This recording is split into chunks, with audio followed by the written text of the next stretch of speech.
Before we begin, we'd like to ask you to tell us your name and the city you're watching from. We'd love getting to know our audience. Also, please don't forget to give this video a like, share it with others, and subscribe to our channel. That way, we can keep bringing you more stories like this one. The Charleston harbor stank of fish guts and desperation that October morning when Captain Ezra Blackwood found me swinging from the gallows like a scarecrow in the wind. My neck burned from the rope, my 17-year-old body barely clinging to life after 3 days without food or water. The crowd below had grown bored of watching me die slowly, wandering off to find fresher entertainment in the bustling port city. "Cut him down, Tobias," the captain's voice rumbled through the fog, thick with the authority that commanded both respect and fear across the Atlantic. His weathered hands, scarred from countless battles, worked the knots with surprising gentleness. When I collapsed into the mud, gasping like a fish on dry land, he crouched beside me, his steel-gray eyes studying my face with an intensity that made my skin crawl. "What's your name, boy?" he asked, offering me a flask of rum that burned my throat like liquid fire. "Samuel," I wheezed, my voice barely a whisper. "Samuel Hartwell." "Well, Samuel Hartwell, you've got two choices. Die here in this God-forsaken mud, or come aboard my ship and learn what it means to be free." He stood, his black coat billowing in the salty breeze that carried the promise of adventure and danger in equal measure. "But know this, once you step foot on the Crimson Revenge, there's no going back to the life you knew." I looked around at the jeering faces of Charleston's finest citizens, the same people who'd watched my mother die of fever in the streets while they counted their cotton money, the same people who'd condemned me to hang for stealing bread to survive. My choice was simple. "I'll come," I said, struggling to my feet on legs that shook like autumn leaves. Captain Blackwood smiled then, an expression that was equal parts warmth and menace. "Good. Tobias, get this boy some proper clothes and a hot meal. And Samuel?" He turned back to me, his voice dropping to a whisper that somehow carried more weight than his shouts. "On my ship, loyalty isn't just expected, it's rewarded. Betray that trust and you'll wish I'd left you swinging." The Crimson Revenge was unlike anything I'd ever seen. Her hull gleamed black as midnight, her sails billowed red as fresh blood, and her crew moved with the practiced efficiency of men who'd learned to trust each other with their lives. Tobias, the first mate, was a mountain of a man with arms like tree trunks and a surprisingly gentle voice that reminded me of my father's bedtime stories. "The captain saved every soul on this ship," he explained as he led me below deck to find clothes that fit. "Some from the gallows like you, others from worse fates. But we all owe him our lives, and we repay that debt with absolute loyalty." My first months aboard were brutal. The October storms off the Carolina coast tested every muscle in my body and every ounce of courage in my heart. I learned to tie knots in the dark, to climb the rigging in howling winds, and to fight with both blade and fist when merchant ships refused to surrender their cargo. But more than that, I learned the code that governed our floating world. Honor among thieves isn't just pretty words. Captain Blackwood told me one evening, as we watched the sunset paint the sky crimson. It's the only thing that keeps chaos from consuming us all. Every man on this ship would die for his brothers, because he knows they'd do the same for him. The crew treated me like a younger brother, teaching me their skills with patient humor. Marcus, the ship's cook, showed me which plants could heal wounds and which could poison enemies. Old Pete, who'd lost his left hand to a Royal Navy cutlass, taught me to read the stars and navigate by their light. And Willem, barely 20 himself, became my closest friend, sharing stories of his homeland in the Dutch colonies while we scrubbed the deck under the unforgiving southern sun. But it was Captain Blackwood himself who became the father I'd never known. He taught me to read and write in his private cabin, surrounded by maps of distant shores and books filled with poetry and philosophy. He showed me how to command respect without ruling through fear, how to make hard decisions that would keep good men alive. "Leadership isn't about being the strongest or the smartest," he said one night as we studied charts of the Caribbean. "It's about being willing to sacrifice everything for those who trust you with their lives." I absorbed every lesson like a sponge, desperate to prove myself worthy of the second chance he'd given me. And slowly, as the months turned to seasons, I began to understand why every man on the Crimson Revenge would follow Ezra Blackwood into hell itself. But paradise never lasts forever, and I should have seen the storm clouds gathering on the horizon. 2 years had passed since Captain Blackwood pulled me from the gallows, and the Crimson Revenge had become more than a ship to me. It was home, family, and freedom rolled into one magnificent vessel that cut through Atlantic waters like a blade through silk. We'd raided Spanish treasure ships from the Florida Keys to the Carolinas, and our hold was heavy with gold that would make every man aboard rich enough to retire to whatever paradise he chose. But gold, I was learning, had a way of poisoning men's souls. The first whisper of discontent came on a humid August evening as we anchored in a hidden cove near Savannah. I was mending nets with Willem when I overheard Jake Morrison, our gunner, talking in hushed tones with several other crew members near the ship's rail. Morrison was a thin, wiry man from the Boston docks who joined us 6 months ago after his merchant vessel was captured. Unlike the rest of us who owed our lives to the captain, Morrison had been pressed into service. "I'm telling you, lads, we're sitting on enough treasure to buy ourselves a bloody kingdom," Morrison hissed, his rat-like eyes darting around to make sure no officers were listening. "But what does our noble captain plan to do with it? Share it out like some kind of charity? We earned this gold with our blood and sweat, not his fancy speeches about honor." Willem tensed beside me, his usually cheerful face darkening with anger. "That man's talking treason," he whispered. "Should we report him to Tobias?" I watched Morrison's group disperse as First Mate Tobias approached, each man suddenly finding urgent work to occupy their hands. Something cold settled in my stomach, a feeling I hadn't experienced since my days starving on Charleston streets. "Not yet," I said quietly. "Let's see how deep this poison runs." Over the following weeks, I began noticing things that should have been obvious earlier. Conversations that stopped when officers approached. Crew members who no longer met Captain Blackwood's eyes during his morning addresses. Tools and weapons that went missing from their usual places, only to reappear days later cleaned and sharpened. The easy camaraderie that had always defined life aboard the Crimson Revenge was slowly being replaced by something darker. Morrison wasn't working alone.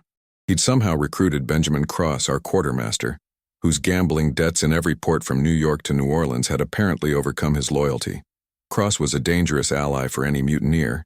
He controlled the ship's supplies and knew exactly how much treasure lay in our hold. Worse still, I discovered that Thomas Reed, one of our most experienced sailors, had also joined their conspiracy. Reed commanded respect among the crew that Morrison could never achieve on his own. "The captain's getting old," I heard Reed telling a group of younger sailors one night as I crept through the ship's shadows. "His reflexes aren't what they were, and his judgment's becoming clouded by sentiment. Look how he coddles that boy Samuel, treating him like a son instead of crew. In the old days, Captain Blackwood would have thrown any man overboard for showing such favoritism." The words stung more than I cared to admit, partly because they contained a grain of truth. The captain had shown me special attention, teaching me navigation and swordplay in his private cabin while other crew members received only basic instruction.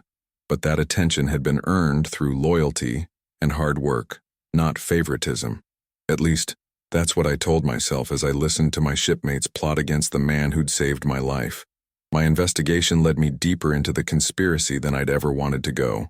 Morrison and his allies had been planning their mutiny for months, carefully recruiting crew members who felt overlooked or underpaid. They'd promised each conspirator a larger share of the treasure in exchange for their support when the time came to act.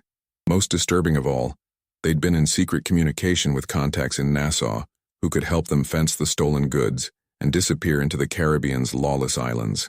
The breaking point came during a violent storm off the Georgia coast. We'd been battling mountainous waves and howling winds for 3 days, and every man aboard was exhausted beyond measure. Captain Blackwood had remained on deck for nearly 48 hours straight, personally directing our fight against the tempest that threatened to send us all to Davy Jones's locker. It was during this storm that Morrison made his boldest move yet. As the captain fought to keep us from being driven onto the rocky shoals near Tybee Island, Morrison began spreading whispers that our current predicament was entirely Blackwood's fault. According to Morrison's version of events, any competent captain would have seen this storm coming and taken shelter in Charleston Harbor, instead of risking all their lives for the sake of avoiding British patrols. "Look at him up there," Morrison shouted over the wind to anyone who would listen, "clinging to that wheel like a madman while we're all about to die for his pride. Is this the kind of leadership that deserves our loyalty?" But Morrison had overplayed his hand. When the storm finally broke and we limped into a safe harbor, the crew's gratitude toward Captain Blackwood was stronger than ever. The mutineers' whispers began falling on deaf ears as men remembered exactly why they'd chosen to follow Ezra Blackwood across the 7 seas. That's when I realized Morrison and his allies were growing desperate. Desperate men, my father had once told me, were the most dangerous kind because they had nothing left to lose. The final piece of the puzzle fell into place when I discovered their timeline. Willem had been helping me keep watch on the conspirators, and together we'd learned that they planned to act within the week. The treasure in our hold had reached a level that made the risk worthwhile, and Morrison believed he'd recruited enough supporters to guarantee success. More importantly, we were scheduled to make port in Charlestown in 3 days, where the mutineers planned to strand Captain Blackwood and anyone who remained loyal to him. "We have to warn the captain," Willem urged, as we huddled in the ship's galley, speaking in whispers barely audible above the creaking of the ship's timbers. "Every hour we wait gives them more time to prepare." I knew he was right, but something held me back. Perhaps it was the 17-year-old's natural reluctance to believe that men I'd grown to respect could be capable of such betrayal. Perhaps it was fear of what would happen if I was wrong about the conspiracy scope.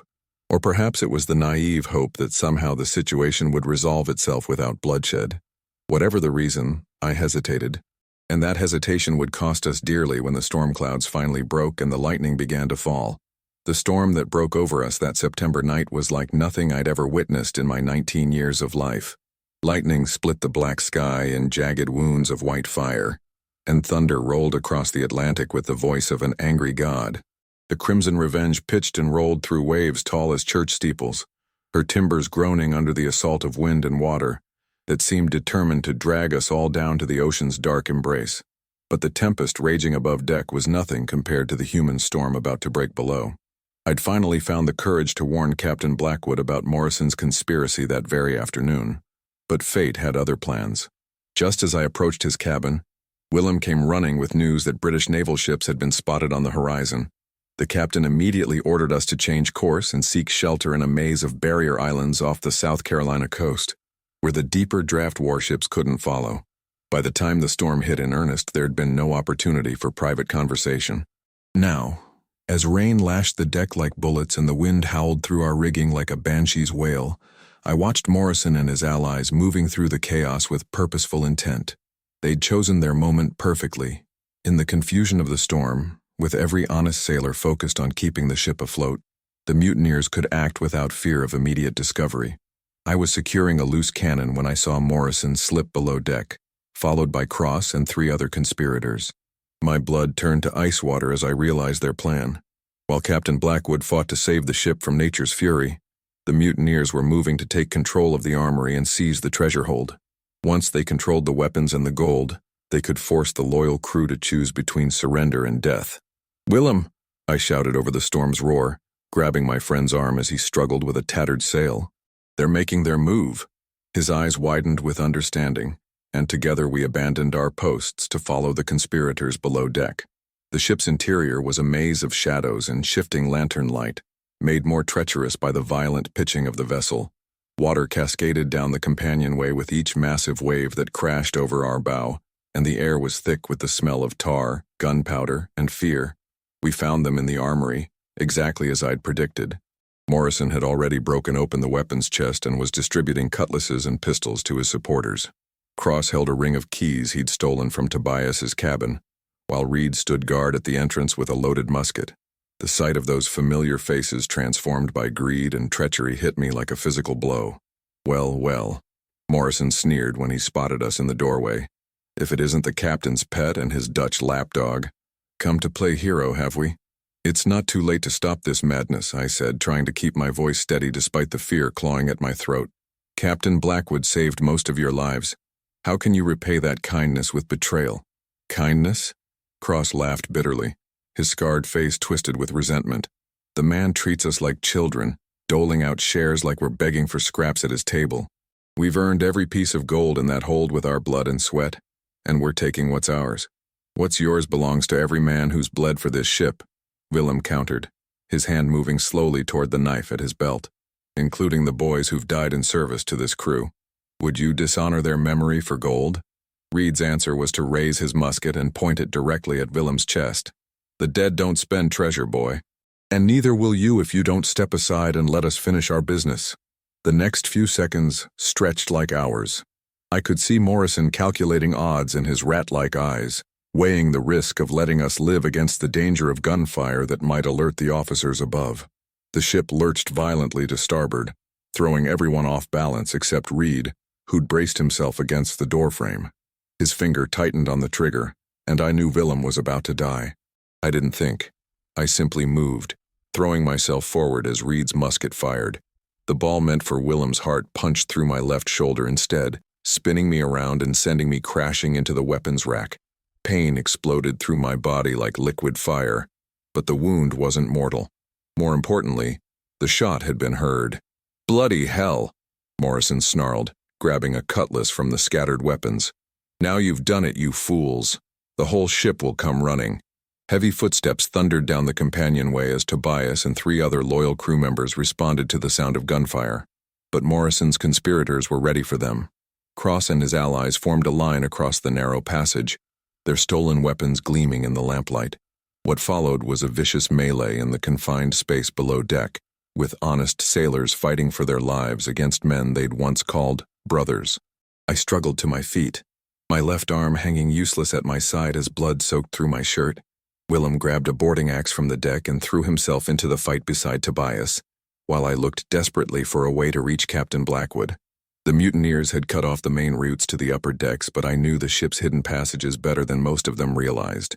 Crawling through a maintenance tunnel normally used for accessing the ship's pumps, I emerged near the captain's cabin just as Morrison and 4 armed mutineers kicked in the door. Captain Blackwood was bent over his charts, trying to navigate us through the treacherous waters, when the traitors burst in with weapons drawn. "Don't move, old man," Morrison commanded, his cutlass pointed at the captain's throat. "Your time is over. This ship has new leadership now."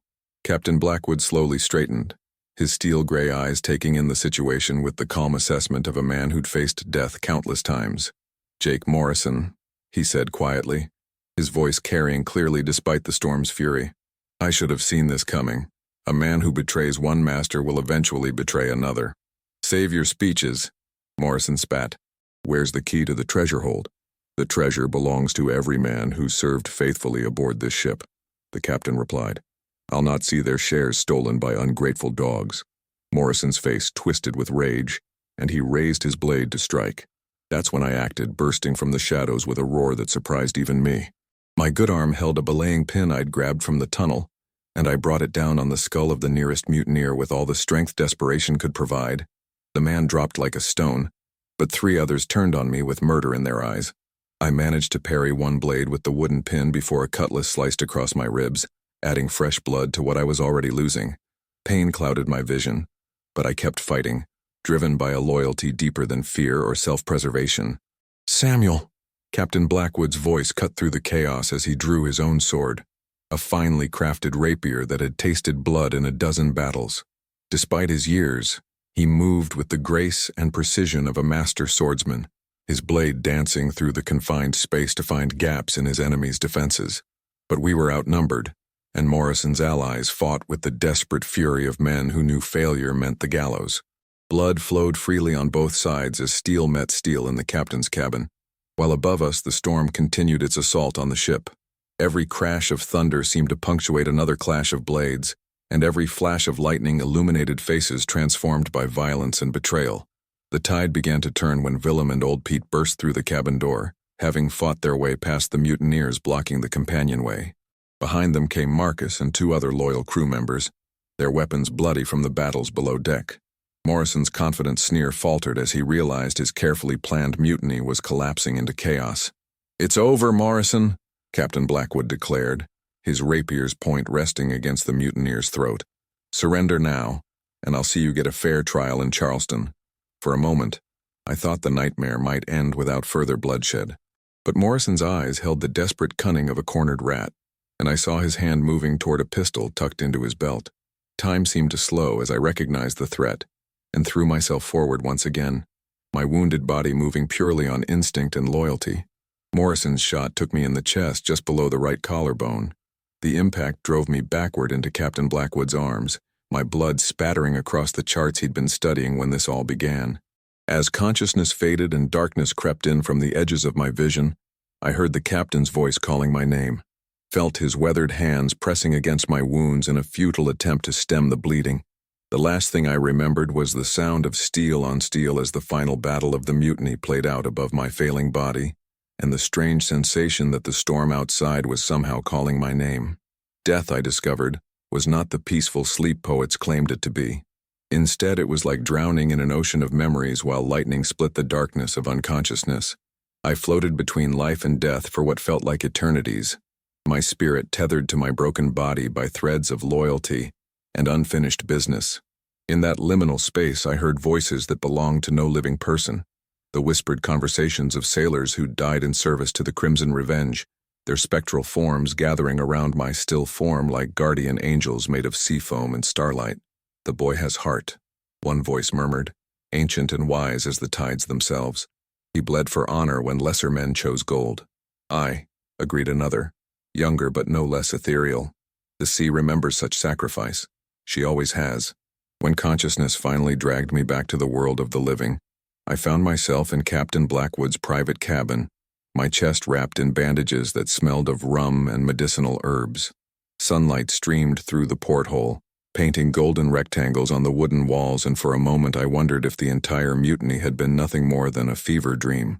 Then I tried to move, and the fire that shot through my wounded body reminded me that nightmares sometimes came true. "Easy, lad." Captain Blackwood's voice carried the exhaustion of a man who'd spent sleepless nights keeping vigil. He sat in a chair beside my hammock, his weathered face showing lines of worry I'd never seen before. "You've been dancing with death for 3 days. I was beginning to think you'd decided to take the permanent shore leave." "The mutiny," I croaked, my throat dry as parchment. "Morrison and the others, dead or in chains," the captain said grimly. "Morrison took his last breath about an hour after he shot you, courtesy of Tobias's cutlass. Cross and Reed are locked in the brig awaiting trial in Charleston. The others either surrendered or joined their leader in whatever hell awaits traitors." Relief flooded through me, followed immediately by a wave of guilt. These had been my shipmates, men I'd shared meals and stories with during long voyages. "How many loyal men did we lose?" "Too many," Captain Blackwood admitted, his steel-gray eyes reflecting old pain. "But far fewer than we might have if you hadn't acted when you did. Your warning saved this ship, Samuel. Your courage saved my life." I tried to sit up, wincing as my wounds protested the movement. "I only did what any loyal crew member would have done." "No," the captain said firmly, reaching out to steady me. "What you did went far beyond duty. You threw yourself between death and the people you cared about. Not once, but twice. That kind of loyalty is rare as Spanish gold and twice as precious." Outside the cabin, I could hear the normal sounds of shipboard life. Men calling orders, rigging creaking in the wind, the splash of waves against our hull. But something felt different about the ship's movement, as if we were floating on calmer seas than any I'd experienced in my years aboard the Crimson Revenge. "Where are we?" I asked, struggling to piece together the gap in my memory. Captain Blackwood's expression grew thoughtful, almost mystical. "That's where the story gets interesting, lad. After the mutiny ended and we'd tended to the wounded, I took stock of our situation. The storm had driven us far from our intended course, and our navigation instruments had been damaged in the fighting. I was preparing to take star sightings to determine our position when something extraordinary happened." He paused, seeming to gather his thoughts like a man trying to describe the indescribable. The storm that had been raging for days simply stopped, not gradually, like natural weather patterns, but all at once. One moment we were battling hurricane winds and mountainous waves, and the next we found ourselves floating on seas as smooth as glass under the clearest sky I've ever witnessed. A chill ran down my spine that had nothing to do with my injuries. "That's impossible. Storms don't just stop." "Aye, that's what any reasonable man would say," the captain agreed. But then the truly impossible happened. As dawn broke over those impossible calm waters, the stars that should have faded with the sunrise grew brighter instead. One by one, they began moving across the sky, forming patterns I'd never seen in 30 years of navigation. My heart began beating faster, though I couldn't explain why. "What kind of patterns?" Captain Blackwood leaned forward, his voice dropping to an awed whisper. "Letters, Samuel. The stars arranged themselves into letters, glowing against the morning sky like diamonds scattered on blue velvet. And those letters, they spelled out your name." The words hit me like another musket ball to the chest. I stared at the captain, searching his face for any sign that this was some elaborate joke or hallucination brought on by my injuries. But his eyes held only wonder and absolute conviction. "That's impossible," I repeated. But even as I spoke the words, something deep in my soul recognized their truth. The entire crew saw it. Captain Blackwood continued. Willem wept openly. Old Pete fell to his knees and began praying in languages I'd never heard. Even the mutineers in the brig pressed their faces against the porthole bars to witness the miracle unfolding above us. He stood and moved to the cabin's window, gazing out at waters that did indeed seem unnaturally calm. "The phenomenon lasted for exactly 1 hour, Samuel. Your name written in starfire across the morning sky, visible to anyone with eyes to see. Then, as gradually as they'd appeared, the stars faded back into normal daylight, and natural weather patterns returned. I closed my eyes, trying to process what I was hearing. In the darkness behind my eyelids, I could almost see it. Celestial bodies moving with impossible purpose, spelling out Samuel in letters of pure light. The image felt like a memory rather than imagination, as if some part of my spirit had witnessed the event even while my body lay unconscious. "But why?" I asked, opening my eyes to meet the captain's gaze. "Why would the heavens themselves take notice of one sailor's actions?" Captain Blackwood returned to his chair, his expression thoughtful. "I've been pondering that question for 3 days, lad, and I think I've found the answer in something my grandfather told me when I was barely older than you were when I found you on those gallows." He leaned back, his eyes growing distant with memory. He was a sailor too, fought in the Caribbean during the war with Spain. He used to tell stories about the old days when the line between the natural and supernatural was thinner than sailcloth. According to him, the sea herself was a living entity, ancient beyond human comprehension, and she had her own sense of justice. "You think the ocean noticed what happened during the mutiny?" "I think the sea recognizes true loyalty when she sees it," the captain said solemnly. "Think about it, Samuel. How many men in this world would risk their lives not for gold or glory, but simply because it was the right thing to do? How many would choose honor over survival when faced with impossible odds?" The idea seemed fantastical, yet it resonated with something primal in my understanding of the world. I'd always felt a connection to the ocean that went beyond mere profession, a sense that the waves and tides spoke in a language older than human words. "Your grandfather's stories," I said slowly. "Did they mention anything about signs? About how the sea shows her approval?" Captain Blackwood smiled, the first genuinely happy expression I'd seen from him since awakening. He claimed that when the ocean witnessed an act of pure selflessness, she would mark that person for her own, not with curses or doom, but with protection and purpose. According to his tales, such individuals became living bridges between the mortal world and the eternal mysteries of the deep. Willem's voice interrupted our conversation as he knocked on the cabin door. "Captain, Samuel, you need to see what's happening on deck." We exchanged glances before Captain Blackwood helped me to my feet. Moving slowly and carefully, we made our way above deck, where I found the entire crew gathered along the ship's rail, staring out at the surrounding waters in amazement. The ocean stretched endlessly in all directions, but it was unlike any seascape I'd ever witnessed. The water was so clear it seemed like liquid crystal, revealing depths that should have been invisible from the surface. Schools of fish swam in perfect formations far below us, their scales catching and reflecting sunlight like living jewels. Dolphins raced alongside our ship, leaping and playing in ways that seemed almost choreographed for our entertainment. But most remarkable of all were the other ships visible on the horizon.